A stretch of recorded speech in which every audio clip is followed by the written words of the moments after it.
Chers internautes de Actusen.com, bonjour. Bienvenue au 12e numéro de votre émission En Aparté. En Aparté reçoit aujourd'hui le ministre du Tourisme et des Transports aériens, Abdoulaye Diouf Sarr. Monsieur Abdoulaye Diouf Sarr est également le maire de Yoff. Monsieur le ministre, bonjour.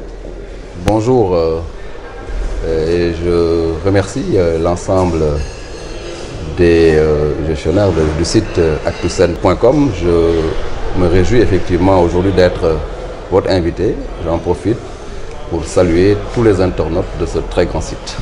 Monsieur le ministre, vous êtes également maire de Yoff. Vous allez bientôt boucler une année à la tête de cette municipalité. Est-ce que de manière ramassée, vous pouvez nous dresser un bilan à mi-parcours? Oui, je remercie les populations de Yoff qui ont bien voulu m'élire comme maire de cette importante localité. Yoff est à la porte du Sénégal.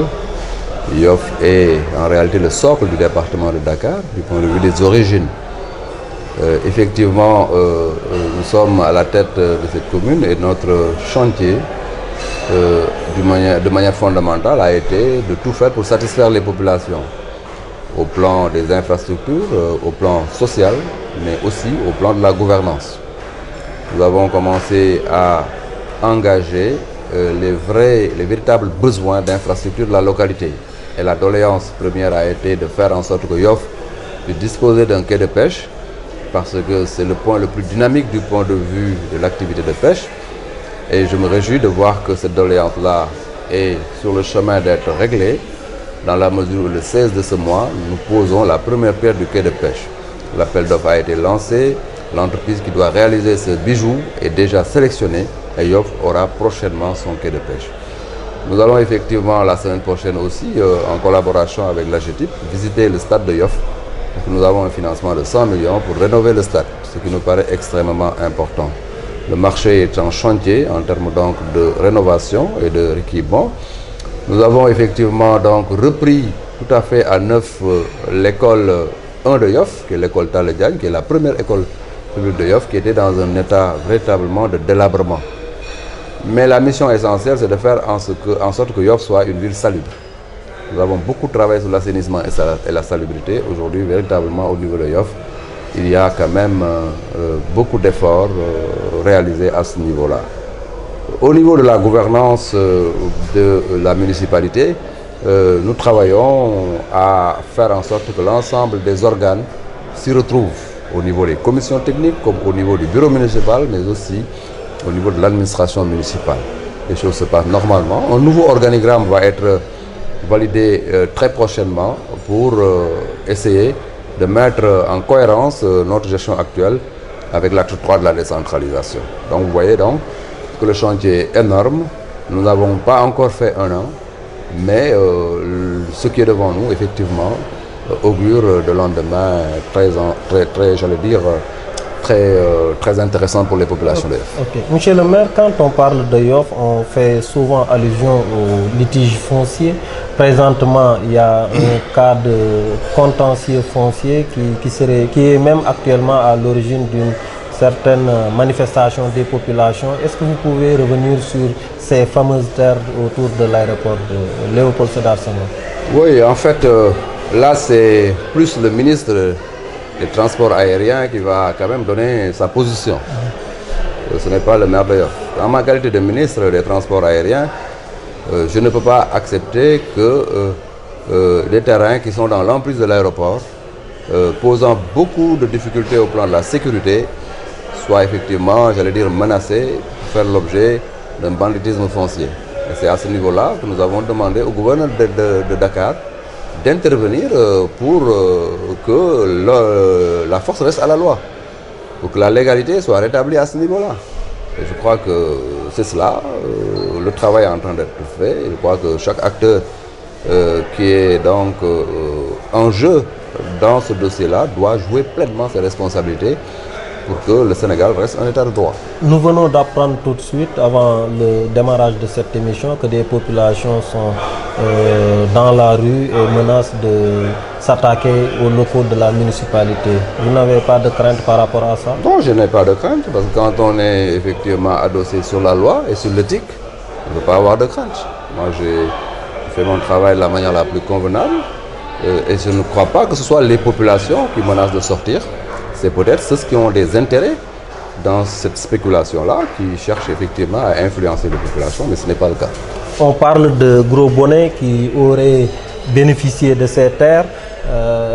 Est-ce que vous confirmez ça? Je ne peux pas confirmer parce que je ne suis pas dans l'enquête. Ce que moi je peux simplement dire, c'est qu'il faut absolument protéger les terres de l'aéroport. Maintenant, c'est aux enquêteurs de déterminer qui est derrière tout cela. Ce n'est pas véritablement mon rôle. En marge de la dernière édition Sargal Macky Sall, le 4 avril passé, vous disiez, je vous cite, « Dans les 19 communes d'arrondissement, il n'y a rien de palpable en dehors de quelques pavages et du lait à l'école. » Une telle appréciation de l'action du maire Khalifa Sall n'est-elle pas réductrice? Vous savez, j'ai décidé depuis un certain temps de ne plus effectivement, j'allais dire, m'exprimer dans une tonalité qui ressemblerait à une stigmatisation ou à une manière de diaboliser un homme. Le problème n'est pas un problème entre Khalifa Sall et Abdoulaye Diouf Sarr, c'est en réalité l'appréciation d'une gestion. Je crois que le moment venu, les populations de Dakar réclameront un bilan et je crois que c'est des populations suffisamment averties pour voir réellement est-ce qu'il y a eu des avancées par rapport à leur vécu quotidien. Vous vous montrez également particulièrement virulent, souvent à l'endroit du patron de Rewmi. Est-ce que de manière ramassée, vous pouvez nous... En fait, qu'est-ce que vous reprochez fondamentalement à Idrissa Seck?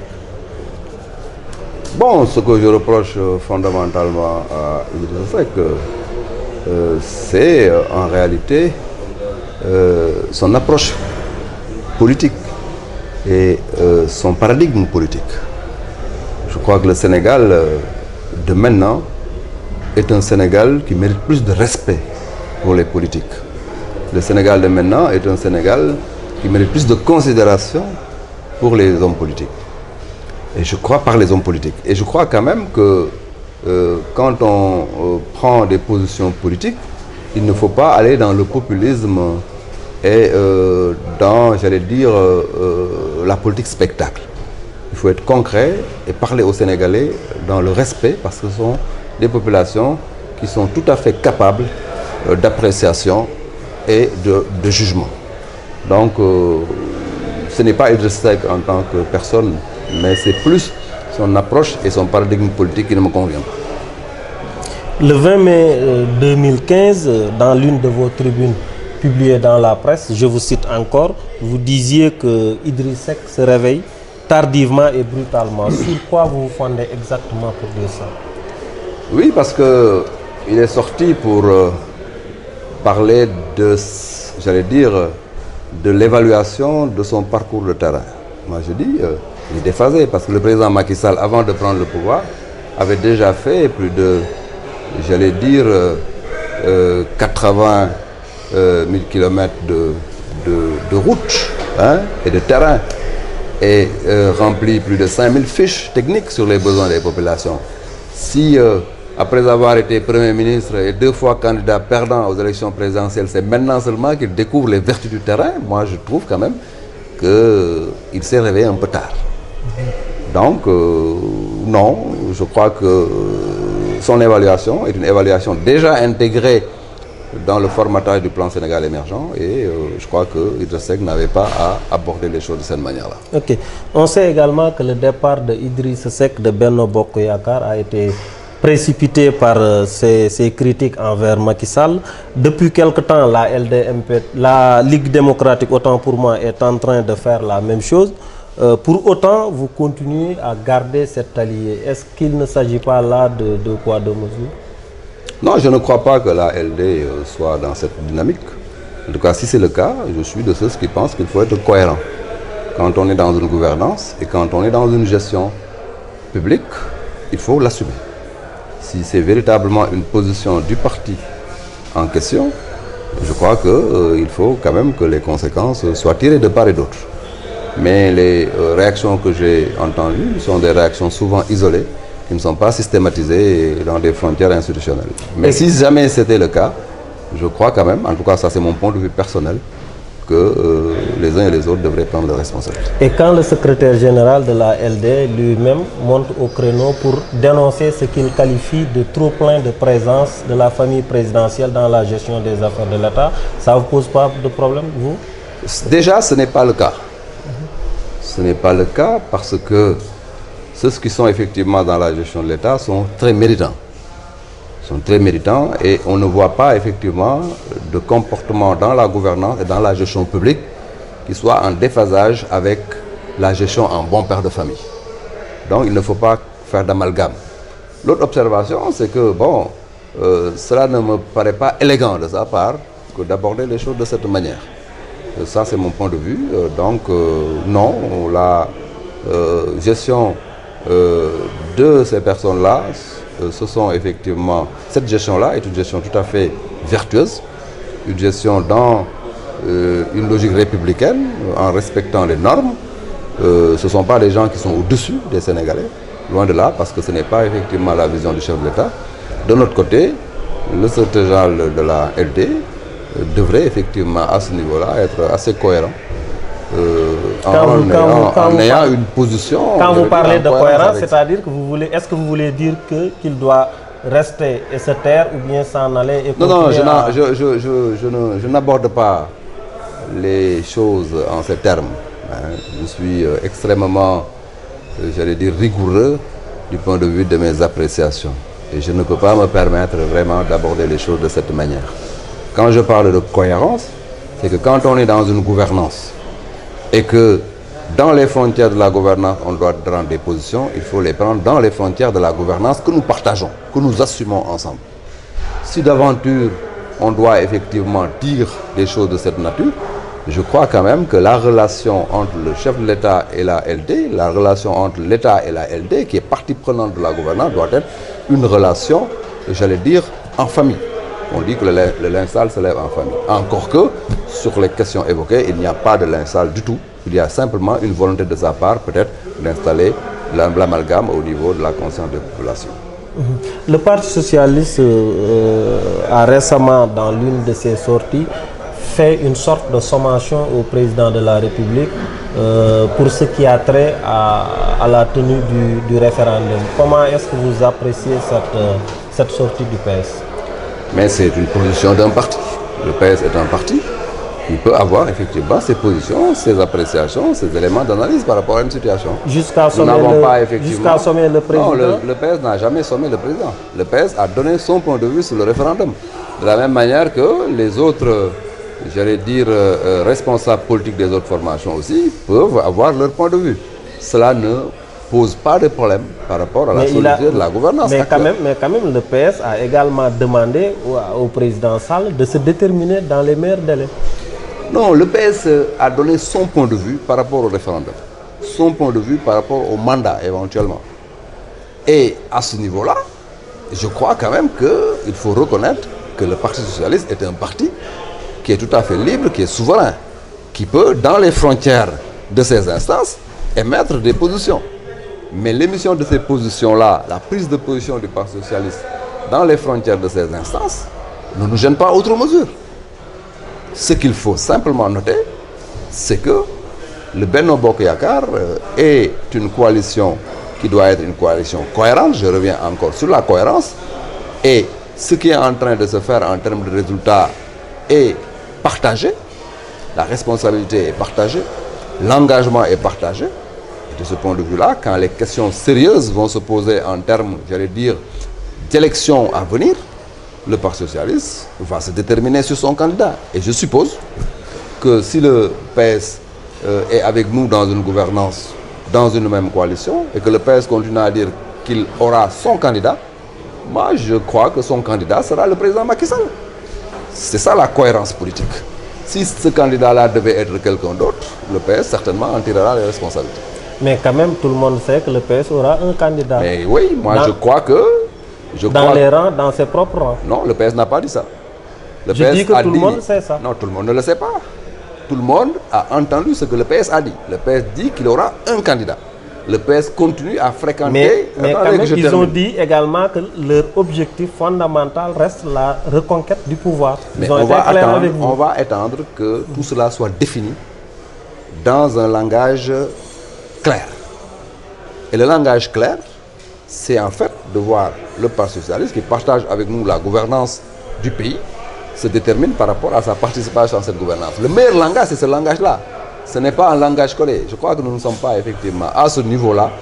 Nous sommes à un niveau d'écouter un langage clair. Et quand le langage sera clair, je crois que les deux partis prendront leurs responsabilités. Mais quand même, le PS, à travers son porte-parole, Abdoulaye Wilane, a récemment dit que le PS est comptable du bilan de l'actuel pouvoir, mais que c'est seul Macky Sall qui en sera le responsable. Comment est-ce que vous appréciez ça?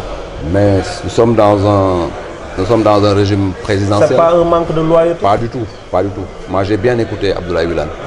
Et en écoutant Abdoulaye Wilane d'ailleurs, il veut nous dire de manière un peu peut-être codée que le candidat du Parti socialiste sera le président Macky Sall. Moi, c'est la compréhension là que j'ai, parce qu'Abdoulaye Wilane a réagi après une sortie de quelqu'un d'autre pour venir nous dire non, nous serons effectivement comptables et nous aurons un candidat. Et en toile de fond, moi, ce que j'ai senti, c'est que le candidat du PS sera le président Macky Sall. Nous attendons maintenant la preuve du contraire pour prendre nos responsabilités. Mais si le Parti socialiste devait avoir demain un candidat, est-ce que vous feriez partie des gens qui pensent qu'il devrait tout de suite quitter le gouvernement? Mais si le Parti socialiste déclare sa candidature à l'élection présidentielle, je ne vois pas effectivement comment nous pouvons poursuivre la collaboration avec le PS.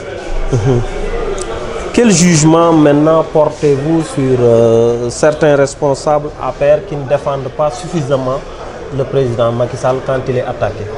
Tous les responsables de l'Alliance pour la République défendent le président Macky Sall. Mais le président Macky Sall lui-même dit que parfois il se sent trop seul.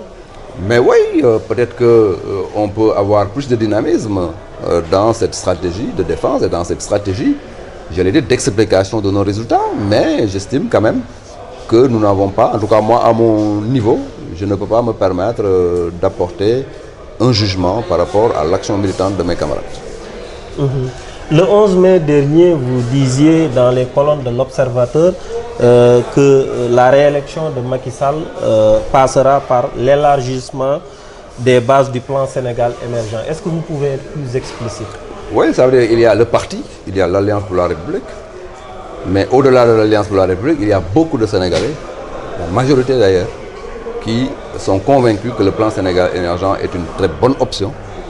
Et c'est cela la famille du plan Sénégal émergent. Donc, au-delà des frontières de l'Alliance pour la République, il faut aller chercher effectivement la famille du plan Sénégal émergent.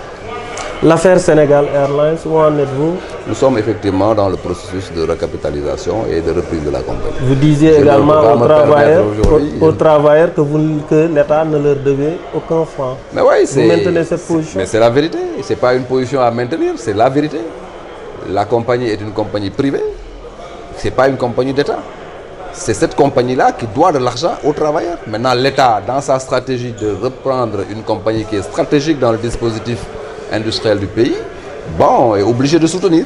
Mais du point de vue purement juridique, l'État ne doit pas un seul franc à un travailleur sénégalais. Quel jugement portez-vous sur le front anti-Macky Sall, composé de Abdoulaye Baldé, Idriss Seck, Pape Diop, etc. Mais on n'a pas besoin... En une minute. On n'a pas besoin effectivement de le clamer. On sait bien que ces gens-là sont anti-Macky Sall. Mais ils étaient anti-Macky Sall quand Macky Sall prenait le pouvoir. Et Macky Sall a pris le pouvoir de manière remarquable. Maintenant qu'ils sont en perte de vitesse, si ce fonds-là se reconstitue, ce n'est pas un fonds qui nous inquiète outre mesure. Merci, monsieur le ministre. Merci d'avoir bien voulu accepter notre invitation. Je vous remercie. Okay. Merci également aux chers internautes de Actusen.com. En aparté, vous donne rendez-vous la semaine prochaine.